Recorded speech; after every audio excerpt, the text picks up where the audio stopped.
കഴിഞ്ഞ ദിവസം നമ്മൾ ഷൂട്ടിന് പോയിട്ടുണ്ടായിരുന്ന വീഡിയോ ഇട്ടിരുന്നല്ലോ. ഇന്ന് അതിന്റെ പാർട്ട് 2 ആണ് കേട്ടോ. അങ്ങനെ ഷൂട്ട് കഴിഞ്ഞിട്ട് പിന്നെ നമ്മൾ നേരെ പോയത് ഫുഡ് കഴിക്കാനാണ്.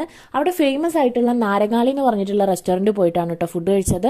അവിടുന്ന് പിടിക്കോഴിയും കോക്കനട്ട് ചിക്കനും പിന്നെ അതേപോലെ തന്നെ ബീഫ് പിന്നെ അങ്ങനെയുള്ള സംഭവങ്ങളൊക്കെ ആയിരുന്നു ഓർഡർ ചെയ്തിട്ടുണ്ടായിരുന്നു. നല്ല അടിപൊളി ടേസ്റ്റ് ആയിരുന്നു. ഫുഡ് കഴിച്ച് പിന്നെ നമ്മൾ വേറൊരു ലൊക്കേഷനിലേക്ക് പോയിട്ടുണ്ടായിരുന്നു ഫോട്ടോ എടുക്കാൻ വേണ്ടിയിട്ട്. അത് കഴിഞ്ഞിട്ട് പിന്നെ നമ്മൾ കംപ്ലീറ്റ് ചെയ്ത് ഷൂട്ടൊക്കെ കഴിഞ്ഞ് നമ്മൾ നേരെ തിരിച്ചു വരുന്ന വഴിക്ക് ചായ കുടിക്കാൻ വേണ്ടി കയറിയിട്ടുണ്ടായിരുന്നു. വണ്ടൂർ ഭാഗത്തായിട്ടാണ് ഐഷാസ് കഫേ എന്ന് പറഞ്ഞിട്ടുള്ള ഈ ഒരു ടീ സ്പോട്ട് വരുന്നത്. അടിപൊളി ടേസ്റ്റ് ഉള്ള സ്നാക്സ് ആയിരുന്നു കേട്ടോ അവിടെ വരുന്നത്. പലതരം വെറൈറ്റി, പേരൊന്നും എനിക്ക് പറയാൻ കിട്ടുന്നില്ല, അത്രയും വെറൈറ്റി സാധനങ്ങൾ ഉണ്ടായിരുന്നു. നമ്മുടെ നോർമൽ ബജി ഐറ്റംസ് പിന്നെ അതേപോലെ തന്നെ നമ്മുടെ വെറൈറ്റി ആയിട്ടുള്ള ചട്ടിപ്പത്തിരി, ഇറച്ചിപ്പത്തിരി, കായ്പോള, അങ്ങനത്തെ പല പല സംഭവങ്ങൾ ഉണ്ടായിരുന്നു. നമ്മൾ അതിന്ന് മോമോസ് പിന്നെ അതേപോലെ അങ്ങനെ ഒരു 3-4 ഐറ്റം ആണ് ട്രൈ ചെയ്തത്. അങ്ങനെ അവിടുന്ന് കോഫിയൊക്കെ കുടിച്ച് നമ്മൾ ഇറങ്ങി. അപ്പോൾ ഇത്രയേ ഉള്ളൂ. ബൈ.